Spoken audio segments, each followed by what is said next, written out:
Welcome to the new sound of online radio. Welcome to the sound of Universal Broadcasting Network. 'Cause you make me feel like I've been locked out of heaven. A mix of today's hits and hard-to-find favorites, combined with the most entertaining and intriguing talk anywhere. This is your sound.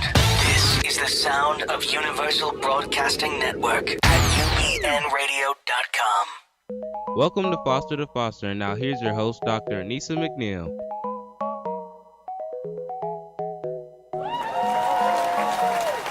Good morning, everyone. Good morning, and welcome to Foster Radio Show. I'm Dr. Anissa McNeil, and I'm so excited to have you on air with me this morning. We're going to possibly explore an answer to double jeopardy, triple trauma. You know, we've been talking about this one question for the last couple of weeks. And the one question that a foster youth asked me as I go all over our state and I talk to foster youth here in the state of California, I'm still exploring, and I'm excited this morning to offer a possible solution to this question. A foster youth asked, Dr. McNeil, why they place me here if they gonna lock me up? They know I got problems. And so I had that question posed to me by a foster youth here in our state of California. And for the last 3 weeks, I have been doing my very best to answer that question and also to make our public aware of what happens to our foster youth when they're placed in group homes and they receive criminal charges from that placement.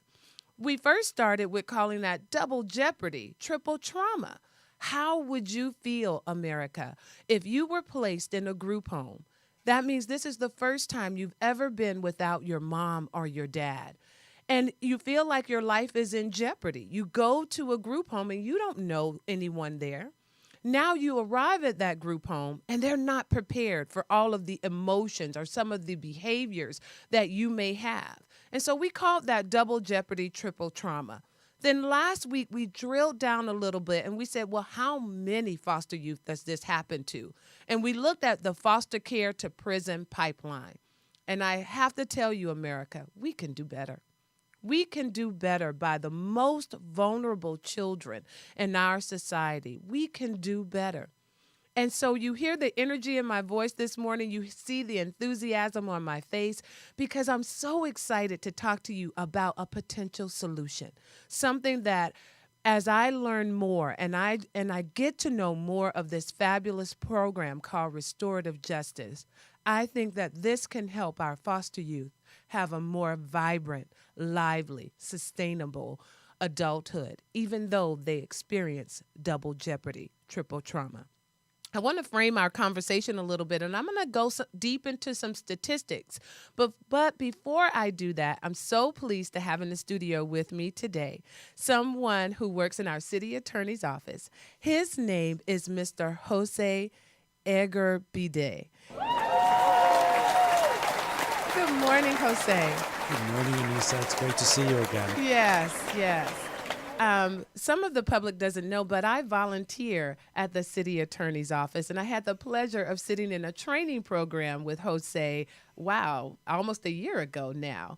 And I got to know him a little bit there. And I'm so pleased to know him in his professional capacity as the supervising attorney of our neighborhood justice program. And so I would like to introduce you to our listening audience, Jose, and I want them to get to know more about the program that you offer at our city attorney's office. But before we dive into that, I want to be able to share a little bit about the number of foster children that are here in our local community. So here in the state of California, we have 65,000 foster youth within our state. Of the 65,000, 30,000, Jose, live right here in Los Angeles County. We have over half of the foster youth here. What we know from our national statistics from last week is 17% of the prison population were former foster youth. What we also looked at last time is a video that is found on YouTube. It's called Level 14, and it talks about some of the things that happen in a Level 14 group home. And so I want to express that 17% of our foster youth are in prison. we can do better than that. There is another solution. And I want you to explain a little bit, how is restorative justice different than our regular justice system? Well, sure. And first, let me say I'm so grateful that you invited me to the show and for me to be able to represent the city attorney and Mike Furer's neighborhood justice program here. But restorative justice is a way of thinking about crime in a totally different way. The experts explain it as just changing the lens. Instead of looking at crime and punishment, and looking at some of the things that the traditional criminal justice system does well in terms of processing criminal offenders, in terms of retribution or deterrence or incapacitation. There's very little focus put on rehabilitation. Right. And there's a segment of our criminal offenders, especially first-time nonviolent offenders, for whom the traditional criminal justice system does not work very well. And so restorative justice looks at these offenses and looks at a way to handle them in a way where you focus on harm reparation. So the offender committed an offense, they harmed a victim or their community, and instead of looking at the crime and what punishment we're going to give this individual, you look at the offense as a violation of relationships and how can we go about repairing that relationship with the victim, with the offender, and how can we also take that criminal offender and somehow, help them, by providing some level of engagement that will make it much less likely for that they will reoffend in the future. Wonderful, wonderful. And as I explore this topic a little bit more, what I know to be true is lots of young people that are placed in our level 14 group homes and they receive a offense or they commit a crime. Most of these are crimes of opportunity or young people just behaving as young people. So, Jose, I would like, in our listening audience, I want to show you a little bit more of the clip that we played last week. The first segment that I'm going to show you talks about our level 14 group home and how the staff there, Jose, at the level 14 group home, if a young person is going to AWOL or leave the group home, they're allowed to do so. Let's go to the clip now and see what happens there. 2013 turned out to be the breaking point for the entire facility. There were 86 calls to police in a week for assaults, sexual abuse, runaways, drug use, and other problems. It turned out the 9-year-old girl had been at a local park with some other kids, drinking and doing drugs. And now let's go to our other clip that shows, we're going to play this clip for you so you can see how our staff at a level 14 group home will allow our foster children to walk out the door or AWOL. Let's play that clip. That we were not allowed to stop the kids anymore from leaving campus, from going AWOL. You could not physically touch them. We were supposed to shadow, meaning follow them around the community, keep an eye on them. We were running 2 staff with 9 kids. Leave 8 of them to go shadow one? That is ridiculous. I'm not sure what was going on in their mind at this point. They're in a pack, going around terrorizing the community. I got calls. Yeah, dude, Sule, I'm pretty sure we just saw some of your kids. I'm like, how could you tell? Well, one of them was pretending to be someone else's mom. We could tell that she was the same age, but she was lying, trying to borrow a cigarette. There's a train station in Davis. Homeless people hanging out, and they were their friends, and these kids were providing that. These kids could relate to them. And I remember being told they were doing drugs. These kids needed supervision. That's why they ain't nobody level 14 group home. Now you're telling them they can go in the community and do whatever they want. Most of them didn't come back. So, Jose, that video just shows a little bit of what happens in our level 14 group homes when our foster youth are allowed to just walk out of the door, and they're children. To be in a level 14 group home, that means that you already display a high level of emotional difficulty and behavior difficulty, and we've placed you in our highest level of a group home. With the understanding, or from a community member's understanding, that should be the highest level of supervision and monitoring if you're having that significant amount of challenges. And so when you see that, and when I think of restorative justice, you saw the kids leave the group home. You saw the kids have what I like to call, and I don't know if this is the formal call for it or term for it, crimes of opportunity. I'm hanging out with the homeless. We're getting high. Well, we run out of drugs. So now what are we going to do? Or I'm hanging out with this group now and they say, hey, let's go do this. They're kids. And I don't want to, I'm not justifying every crime by calling it, oh, they're kids, because I'm so much aware that there are heinous crimes in our society. But when we have kids that have emotional and behavior problems, and they are in their mom and their father is now the state of California, and the state of California has placed them in a level 14 group home. I just know that we can do more than just place them in jail. I truly believe that we can do more than that. So when we come back from this commercial break, I would like for you to tell us a little bit more about restorative justice and how that program works in our city attorney's office. You got it. Thank you. I'm Dr. Anissa McNeil, and you're listening to Foster to Foster Radio Show. We'll be right back. The Unstoppable Awards is a nonprofit organization that provides scholarships to foster youth. If you are a foster youth graduating from high school and live in Los Angeles, Orange, Riverside, or San Bernardino County, we'd like to offer a scholarship to you if you have a 2.3 to 3.2 GPA, you've overcome some significant challenges, and you've been accepted to a college, university, or trade school. Please visit our website at www.unstoppableawards.org or call our office at 213-634-0044. We'd like to help you. We'd like to make you unstoppable. Education Works Consulting Firm provides foster youth education services. We work to make sure that every foster youth has a chance by providing a way through education. Please visit us at edworks4u.org or call our offices at 213-634-0044. Education works for all of us.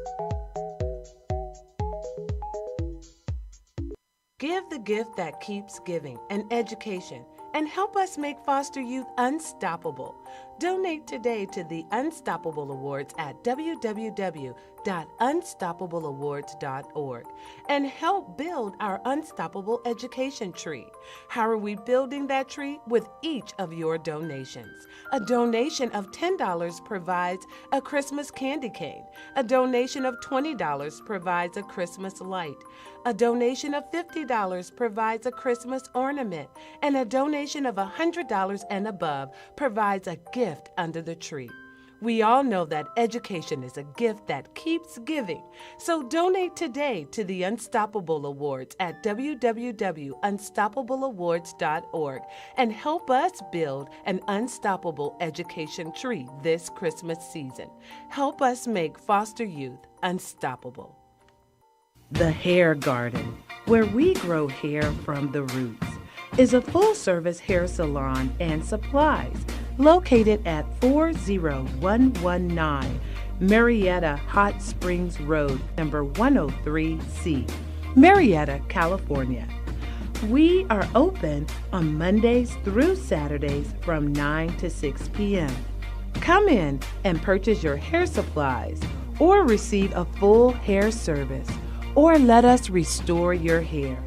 We have weekly specials.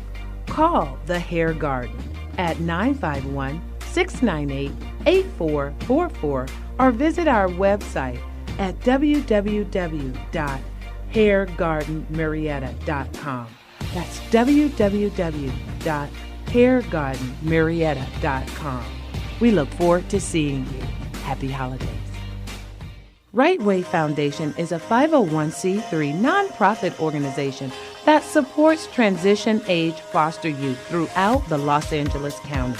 Our goal is to reduce the homelessness and unemployment rates and to increase the high school graduation and college enrollment rates. We do this by providing individual case management and mental health services to each participant to increase their self-sufficiency. To get involved, please visit our website at www.therightwayfoundation.org or call our office at 323-903-5021. We're back to Foster with your host, Dr. Anissa McNeil. Welcome back. And I'm joined today by our studio guest, Mr. Jose Iguerbide, the supervising attorney of our Neighborhood Justice Program here in the city of Los Angeles. And Jose, we listened a little bit and we heard some of the difficulties that our foster youth have where they're placed in group homes. And for our listening audience, if you want to join our conversation, I want you to feel free to call into the radio station. We're here at 323-284-7826. That number is 323-284-7826. And Jose, I want to talk this segment about what is the Neighborhood Justice Program. Can you describe it for our listening audience? Of course. So here at the City Attorney's Office in Los Angeles, we review in excess of 115,000 police reports every year for filing consideration. Now, a large number of these individuals are first-time nonviolent offenders who, and a lot of them are also in the 18 to 25 demographic. So they're not career criminals. This is their first offense that they've gotten arrested for. And the criminal justice system currently, because of the overwhelming numbers that are going through it, are not particularly well equipped to take someone like that and give them a dosage of mindfulness or help them in terms of rehabilitation, so that it'll be less likely that we'll see them again through the criminal justice system. What typically happens in our criminal justice system? Let's say you are 18 to 21 and you're a foster youth and you have a misdemeanor offense, first-time offense. What is the typical route in our criminal justice system? Well, the numbers are so overwhelming now that that the process has become very transactional, in the sense that you pick up a certain offense, and based on the type of offense, there's a typical outcome, which will involve a criminal conviction that you'll have on your record, and maybe some type of punishment, depending on the severity of the crime. It'll be more or less severe, but it's very transactional.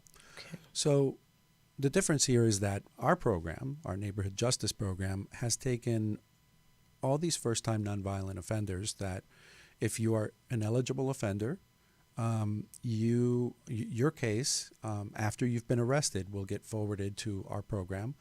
We contact you and offer, on a voluntary and confidential basis, an opportunity for you to participate in a community panel. Instead of going to court and having to pay fines and having to pick up a criminal conviction, you avoid all of that.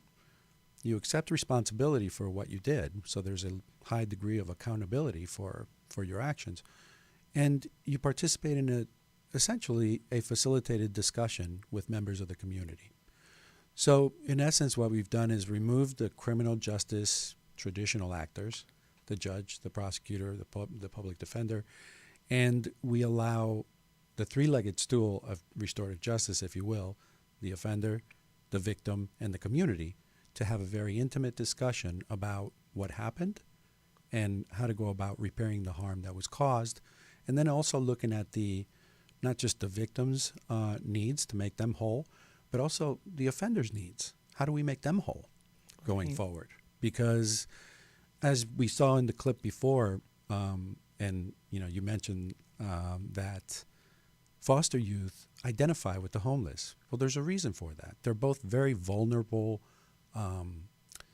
demographic or a very vulnerable group of individuals in our community. And so they need more than the average bear in terms of assistance in moving forward in a positive way. And that's what I think our program does very well. There are certain obligations where you pay back, society by doing community service, or you might have to write a letter of apology or a reflection essay to help you in terms of mindfulness, so that when you're in a similar situation in the future, you won't act the same way. But there are also a lot of community partners, and we have our community panels located throughout the city, and we partner with family source centers that have a lot of resources available for our participants so that they can get their GED, so that maybe they can get some job training, so that they can get other resources that they may need, which will help them avoid the criminal justice system in the future. And that's wonderful. That's the restoration that happens to the individual, because there is a catalyst for that crime to have happened. There's something that went on and that allowed that crime to happen. And Jose, as I was going around this week talking to some of our foster youth, one of the things that came up when I mentioned, I'm going to talk about restorative justice on Foster to Foster radio show. I said, Dr. McNeil, I caught my first case. I didn't have money for the Metro. I jumped the fence. I jumped the gate, went in the Metro, and got my first offense. That is something that's happening because this individual doesn't have a job. And I would see that something like that would be an excellent case for the program that you have. This person now has a misdemeanor offense, but they need a job. They need skills. They need a high school diploma. They need some of those other things so that this person won't repeat this type of behavior and habitually be caught in this system. Does that make sense? It makes absolute sense. And let me just tell you how that offense would play out in the traditional system versus in a restorative justice program. In the traditional system, they would go to court. Their public defender, because he or she has 45 other cases that they're dealing with that day, would basically say, well, hey, here's your offense. Here's what you can expect. They'd go in front of the judge. They'd plead guilty to the offense. They'd get some type of punishment, and they would be out the door. They would never have an opportunity to discuss with the judge because of the volume. Right. To discuss with the judge, what's going on with them, what their needs are. Now, switch gears and take it to a program, a restorative justice-based program. Our program, you're scheduled for a community panel. The focus of that community panel, in lieu of going to court, is to sit down and talk with the community, not about the offense itself and the facts of the offense, but what are the root causes of the offense? Why did you commit the offense in the first place? So now things come out like, well, I'm living out of my car, or I was kicked out of my home because my mom and dad don't really agree with my sexual preference or my particular situation. There's any number of things that are going on with young offenders where the offense has nothing to do with what's really going on and what the drivers for that behavior are. So if you can have a conversation about that and identify those issues and successfully resolve them, that person will be much better off than just going to court and paying a fine or suffering a conviction. Because that conviction will then, going forward, will be a further barrier to that individual in being a successful member of the community. Absolutely. And also, I want to add that that's a way to eliminate some of the trauma that is experienced when you go through the criminal justice system. Many foster youth already have a history of trauma. That is the basis for you even getting involved in our children court system. You come from a home that has abuse or neglect or both. So we don't come to children's court from the playground. We come to children's court coming from abuse or neglect. And having that traumatic history I'm so excited because I believe that restorative justice will help you as a person be able to identify what is it that's making me behave that way?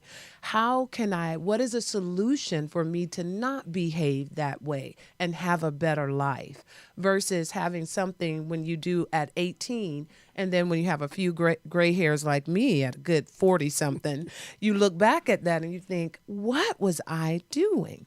Why did I behave that way? And that's why I'm so excited to have you on the program and to talk about how this could really benefit foster youth, because this is a population that, and this just baffles my mind, Jose, how a group home can receive payment for this individual to be in their group home, then that person can be charged with charges subsequently while placed there, and then they arrive at court and they're left with a public defender. Well, what happened to the state's $6,000, $7,000, $8,000, $9,000 per month for that child? So to me, when we think about the amount of money that our state puts into caring for our foster youth, the spirit of the state is we want to care for you very well. And so that's why we have that level of pay for that level of group home. And that spirit is something that we can honor in a different way. And so when I talk to the foster youth, they say, oh, Dr. McNeil, we can just leave the group home if we want to. We can just do this. And then when I see it on that tape, I'm just like, wow. So those are some of the things that are happening. And that's why I'm so excited to talk about restorative justice here on Foster to Foster Radio Show with you. And if you're listening to our show this morning and you like what you hear, there's an opportunity with the city attorney's office for you to volunteer. And I'm going to tell you a lot more about volunteering when we come back from this break, because I'm a person that I practice what I preach. And I'm going to tell you how I practice that in just a bit. But you're here this morning with me, Dr. Anissa McNeil, and you're listening to Foster to Foster Radio Show. And we'll be right back after this commercial break. The Hair Garden, where we grow hair from the roots, is a full-service hair salon and supplies located at 40119 Marietta Hot Springs Road, number 103C, Marietta, California. We are open on Mondays through Saturdays from 9 to 6 p.m. Come in and purchase your hair supplies or receive a full hair service, or let us restore your hair. We have weekly specials. Call The Hair Garden at 951-698-8444 or visit our website at www.hairgardenmarietta.com. That's www.hairgardenmarietta.com. We look forward to seeing you. Happy holidays. Right Way Foundation is a 501c3 nonprofit organization that supports transition-age foster youth throughout the Los Angeles County. Our goal is to reduce the homelessness and unemployment rates and to increase the high school graduation and college enrollment rates. We do this by providing individual case management and mental health services to each participant to increase their self-sufficiency. To get involved, please visit our website at www.therightwayfoundation.org or call our office at 323-903-5021. Education Works Consulting Firm provides foster youth education services. We work to make sure that every foster youth has a chance by providing a way through education. Please visit us at edworks4u.org or call our offices at 213-634-0044. Education works for all of us. The The Unstoppable Awards is a nonprofit organization that provides scholarships to foster youth. If you are a foster youth graduating from high school and live in Los Angeles, Orange, Riverside, or San Bernardino County, we'd like to offer a scholarship to you if you have a 2.3 to 3.2 GPA, you've overcome some significant challenges, and you've been accepted to a college, university, or trade school. Please visit our website at www.unstoppableawards.org or call our office at 213-634-0044. We'd like to help you. We'd like to make you unstoppable. Give the gift that keeps giving, an education, and help us make foster youth unstoppable. Donate today to the Unstoppable Awards at www.unstoppableawards.org and help build our unstoppable education tree. How are we building that tree? With each of your donations. A donation of $10 provides a Christmas candy cane. A donation of $20 provides a Christmas light. A donation of $50 provides a Christmas ornament, and a donation of $100 and above provides a gift under the tree. We all know that education is a gift that keeps giving. So donate today to the Unstoppable Awards at www.unstoppableawards.org and help us build an unstoppable education tree this Christmas season. Help us make foster youth unstoppable. We're back to Foster with your host, Dr. Anissa McNeil. Welcome back to Foster Radio Show. And again, I'm here in our studio today with Mr. Jose Egurbide. I keep messing up your name, Jose. I'm so sorry. Egurbide. You had it. And he's the supervising attorney of our neighborhood justice program. And Jose, as you can hear from our commercials, is in my heart of hearts, I want to make every foster child, because I'm a former foster youth, I want to make them unstoppable. But I know that a part of being unstoppable, a part of changing the direction in your life, is that you have the will, you have the information, and you have the knowledge to do so. So I want to talk a little bit about your program and some of the things that are provided. How do we go about changing the will or the desire of the person not to reoffend? That's a great question. And we've been in operation now for 2 years. And so, we feel that we're facilitating a discussion with the community to take advantage also of, first and foremost, to take responsibility for their actions, but then also to take advantage of engagement opportunities that'll help these individuals going forward. Now, the curious thing is you can't take advantage of those opportunities if you don't change your own frame of mind.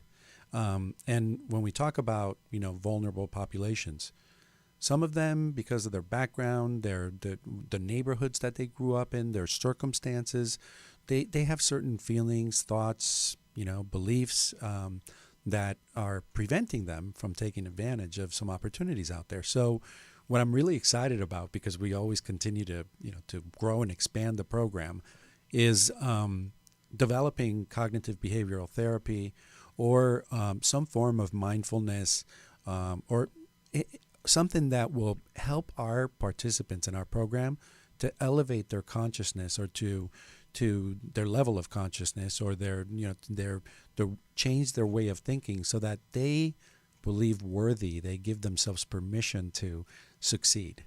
Exactly. And that's when they can take full advantage of the opportunities out there. We're just the vessel to connect them to those opportunities. That's wonderful. And one of the things that we know to be true in foster care is the need to deal with or to come to grips with the trauma that you've experienced in your life. Another thing is to come to grips with who your mom and your dad are. When you become an adult, your mom and your dad, they may be better. They may have been one way when you were little, but they may have gotten it together and they're better today. Or you may be like myself. My mother has schizophrenia. That's the reason why we were homeless as young people. My mother still has schizophrenia today. And getting that cognitive retraining for her after spending 26 years being homeless on the street is a much more of a challenge. And so it rings true to me, to my heart, to my own very experience when you say that here is this opportunity, but you must also engage in this opportunity. You must change your mindset. You must have a little bit of desire to change. And when you are afforded these resources, that you take advantage of the resources. And those are the things that are going to make you unstoppable. And I really do believe that. And if you're in our listening audience, I'm not telling you anything that I don't personally believe or personally do. Many of you know that I was a former foster youth. Many of you know my story's public, that my brother and I were homeless with my mother. Many of you now know that my mother was homeless for 26 years. So she's one of those individuals. And my mother has been arrested more than 15 times in her lifetime. Her rap sheet is thick and deep. But there's some challenges that she faced that have to do with her mental capacity. And that's why a program like Restorative Justice that could provide resources and opportunities for individuals, Jose, it just rings true for me. It is such a powerful program that if our city and all of our resources could really wrap our arms around the great work that you're doing at our city attorney's office, it would be wonderful. And so I want to talk about if you're a community member, how do you get involved with Jose? How do you get involved with his office? How do you get involved with the city attorney's office? And when we started this show, I mentioned that you and I were in training together. And I like to practice what I preach. But my listening audience, you all don't know that I'm a volunteer for the city attorney's office. I volunteer to mediate any hoo-hoos and ha-has that happen in the city of Los Angeles. And that is a part of the city attorney's community justice programs. So I'm there in the mediation office, and Jose's program is the counterpart in that office, and he does the neighborhood justice panel. And so if you are in the city of Los Angeles, and again, Los Angeles County, we have 30,000 foster youth of the 65,000 here in our community. If your heart is struck by those numbers and you say, wow, this is a good program, Jose, I think it could change the lives of children, then I want you to give Jose's office a call. His office can be reached at 213-978-4096, and you can volunteer. Jose, can you tell us a little bit about this volunteer program? Of course. So the Neighborhood Justice Program, and by the way, may I say that when you talk about the traditional system, we've talked about judges and, public defenders and, even foster home, personnel. I think those are difficult jobs. And Yes. for the reasons that I stated before, there's just such a high volume. So a lot of times people in the traditional criminal justice system don't feel they have the time to spend with as much time as they would like to spend with each individual. So, I want to make sure that, our listeners understand that, Absolutely. On both sides of the criminal justice system, everybody does the best job they can. This is just a different approach, and, it allows individualized attention, which is really what's needed for some of these individuals that need more rehabilitation than just a punitive-based system. Absolutely. But as far as our community justice initiative, the Neighborhood Justice Program is just one of 8 programs in our office that are alternative prosecution programs. So you can go on to the city attorney website and under community justice initiatives, find programs like our gang alternative sentencing program, Yes. or our homeless citation program, which assists homeless with citations that have gone to bench warrant in clearing those in exchange for doing some community service. We also have our dispute resolution program, which is the program where I met you, where we were going through our mediation training together. We also have our administrative citation program. We have a prostitution diversion program. We have a truancy prevention program that works with LAUSD and parents of truant children to help them, move forward in a way that their children can be supported and make sure that they're attending school. So we have a lot of different programs, very worthwhile alternative prosecution programs, all designed with one goal in mind, to try to take these cases out of the criminal justice system and somehow use restorative justice values or alternative prosecution values to avoid that criminal conviction and steer these individuals in the right direction, but without having to suffer those negative consequences. Absolutely. So if I wanted to volunteer for your program, how do I do that? Well, you can certainly shoot me an email at Jose, Jose, .egurbide, EGURBIDE, at lacity.org. Our 200 plus volunteers throughout the city hear about our program through the website, through defense attorneys, through when our fearless leader, Mike Fuhrer, goes out in the community and does a town hall, he always mentions the neighborhood justice program and what it's all about. So, through word of mouth, we get people that say, hey, I'm kind of interested in this. What's it all about? And we always let our panelists or our prospective panelists know it's a volunteer opportunity. You're a volunteer with the city of LA, as you know. You fill out some forms, you pass a background check, and we ask our volunteers that they commit to volunteering a minimum of one community panel a month. Wonderful. And they can do so after they clear our background check and they take 1 day of restorative justice training, which is provided by us for free at the city attorney's office. That's wonderful. That's wonderful. So I'm going to have a call of action. If you are listening to the sound of my voice and you can hear all of the difficulties that some of our foster youth are having, and you say, Dr. McNeil, that we can do better than that. I want to help do better. I want the citizens of LA County to get involved with this program.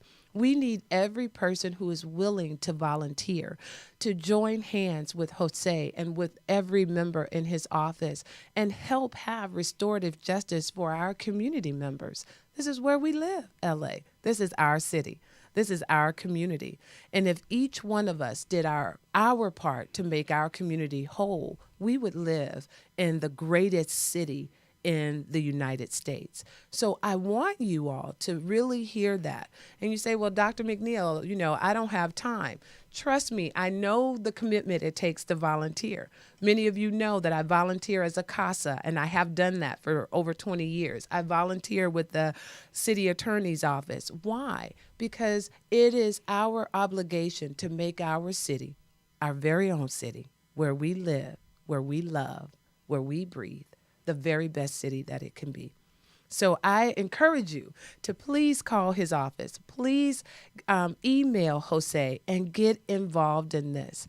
How would you feel if you were a part of a program that helped change someone's life and that life was altogether better? You can do it. I know you can. I believe in all of us. You're listening to Foster to Foster Radio Show. I'm Dr. Anissa McNeil. We'll be right back after this commercial break.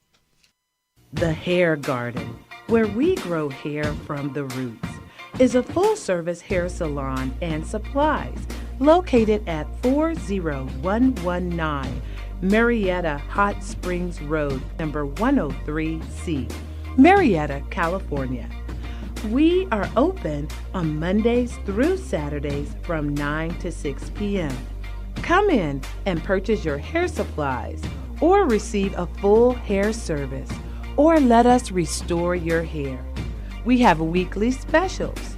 Call The Hair Garden at 951-698-8444 or visit our website at www.hairgardenmarietta.com. That's www.hairgardenmarietta.com. We look forward to seeing you. Happy holidays. Give the gift that keeps giving, an education, and help us make foster youth unstoppable. Donate today to the Unstoppable Awards at www.unstoppableawards.org and help build our Unstoppable Education Tree. How are we building that tree? With each of your donations. A donation of $10 provides a Christmas candy cane. A donation of $20 provides a Christmas light. A donation of $50 provides a Christmas ornament. And a donation of $100 and above provides a gift under the tree. We all know that education is a gift that keeps giving. So donate today to the Unstoppable Awards at www.unstoppableawards.org and help us build an unstoppable education tree this Christmas season. Help us make foster youth unstoppable. Right Way Foundation is a 501c3 nonprofit organization that supports transition-age foster youth throughout the Los Angeles County. Our goal is to reduce the homelessness and unemployment rates and to increase the high school graduation and college enrollment rates.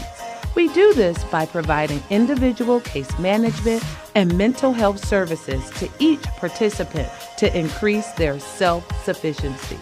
To get involved, please visit our website at www.therightwayfoundation.org or call our office at 323-903-5021.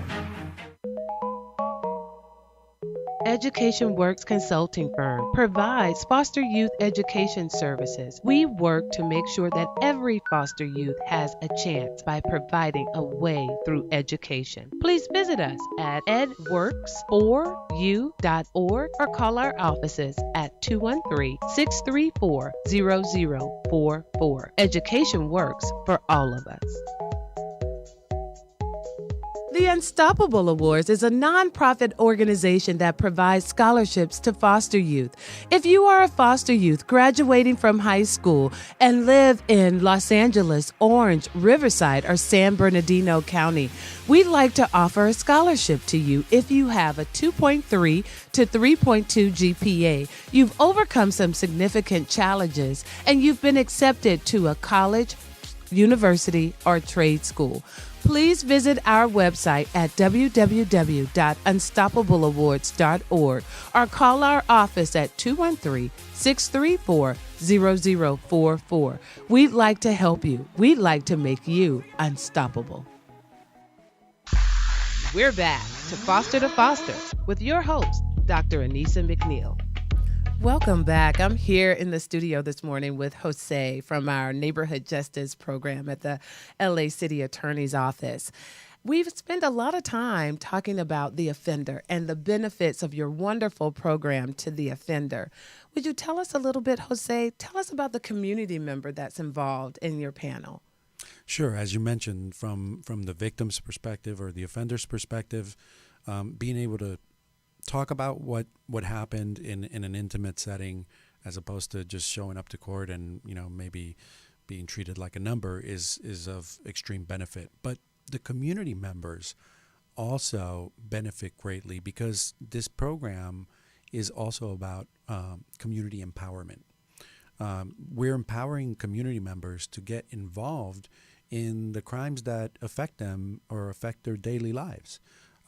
Typically, when you walk out the door, you see the effects of vandalism and graffiti and petty theft much more than you do the more severe crimes. And so the program gives community members that want to get involved an opportunity to sit down with these young offenders and talk about those crimes and how those crimes affect the community as a whole. So they're almost like a victim, like a proxy victim, because as a community member, we suffer the consequences of those crimes. And our community members feel, they come into the program and into the training with all sorts of ideas about what this program is going to be. Sometimes they think they're going to be judge, juror, and executioner. And they quickly learn that restorative justice is really more about compassionate listening, about, empathy as opposed to sympathy. In other words, walking in somebody else's shoes and feeling with somebody, not for somebody. So you're not feeling sorry for the offender. You're understanding what they're going through, and then you're assisting them in the way a mentor would.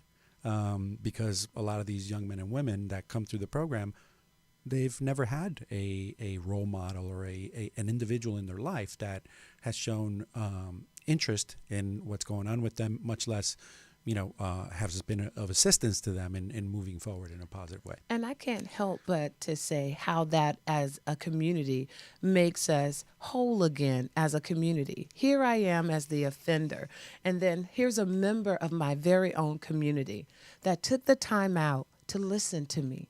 Why did this happen to me? What do I need to move on from now?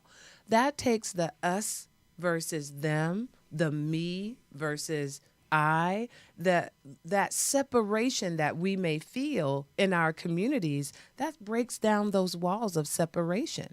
Now we see each other as one neighborhood, one city, one group of people. And this happened in my neighborhood, in my city, to my people. And that's powerful to me, Jose. That is the power of restorative justice to the city attorney's office. All of the initiatives that we have in that office is to draw us closer together, to be able to heal each other. Right. And that's powerful. Well, remember, restorative justice has been around for thousands of years. Yes. These healing circles or tribal circles were happening, with indigenous American people or the Aborigines in Australia, where the tribe, there was no member of the tribe that was expendable. And so every member of the tribe, regardless of what they did to offend the tribe, had to be brought back into the circle. And that's what we're doing here. Exactly. And can you imagine how powerful that is for a foster youth that felt like their mom and dad at some point, the community at some point, thought that they were expendable. They're the child that's unwanted. I know I felt that. When I was a homeless little girl at 6, homeless on the street, I would see what I would call at that time big people walk right past me. I was that community member that was expendable. What does it do to the community when no one is expendable? Right. And this is the curious impact of restorative justice in our neighborhood justice program. It's certainly transformational for our participants because they feel supported in a way they never have before. And so that leads them to become better members of our society or of our community. Exactly. But it's also transformative for our community members. Our community members can continue to give us feedback that the program's been transformational for them, that somehow they're getting so much out of the program. It's changed their lives. Exactly. Which is very exciting. It is. And I'll have to say to our listening audience, don't you want to be a part of something that helps someone else become whole? You as a community member can be a part of this panel of individuals to help restorative justice be employed throughout our city. So please give Jose's office a call at 213-978-4096. Again, that number is 213-978-4096. And that's to our neighborhood justice panel. And I'm so excited about restorative justice. I'm so excited to be able to bring this opportunity to the knowledge of our foster youth here in our city and throughout our state and our country. I really do believe, Jose, that this is a plausible solution to some of the issues that happen for criminal justice with our foster youth. And you and I talk, and my listening audience knows me to be true, that I'm going to continue to research this and continue to work with our city so that we can put something like this in place for foster youth, so that they can have the information of how they can get involved and that they can do this a little bit more. I'm so pleased that you were able to join us today. Thank you so much for taking the time.